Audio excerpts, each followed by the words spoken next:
Forget about the go away. I think the let go was impactful. There's a lot of stuff you gotta let go of. This is the end of our full 3rd year. What happens is, like, it usually takes 3 years to figure out what business you're in. It's just that's typically what happens. We've eliminated a lot last year, and now we've been testing a lot of what we're doing this year. There maybe is a point that we've come to where it's like, the universe is like, "That's good. Do that.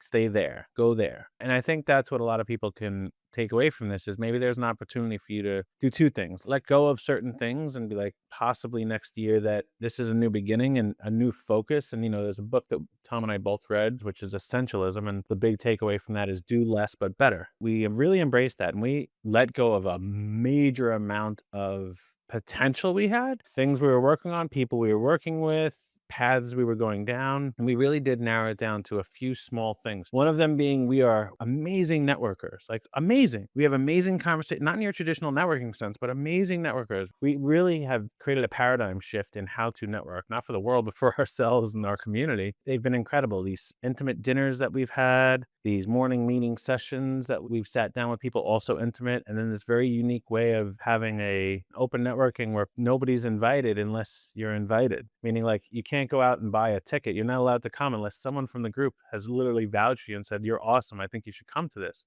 So we've realized that. Then we've realized our simple CEO system, like what are we really doing? Overall, we're helping people to focus. Like it's incredible that we've realized that and we've agreed to, okay, these are the things. And everything else, like literally everything else, we've kind of just put over there and like, all right, that's okay. And that has allowed us to really get better at what we're doing. And I think if you have an opportunity, whoever's listening to this, to get better at what you're doing, that's really the ultimate goal. It's mastery, right? If you can have mastery, that's really what we're all seeking. The problem is picking what to master because once you decide on it, you're like, I'm all in. Like, I'm all in. And we have spent a few years now testing what we're all in on. And it's very hard for me to want to do any of the other things now that I've witnessed what it is. So there's all these other opportunities that we've talked about, paths we could take, things we could do to either change the world or create revenue or help people. And many of them, I'm like, I don't know that it's worth stepping over what we have.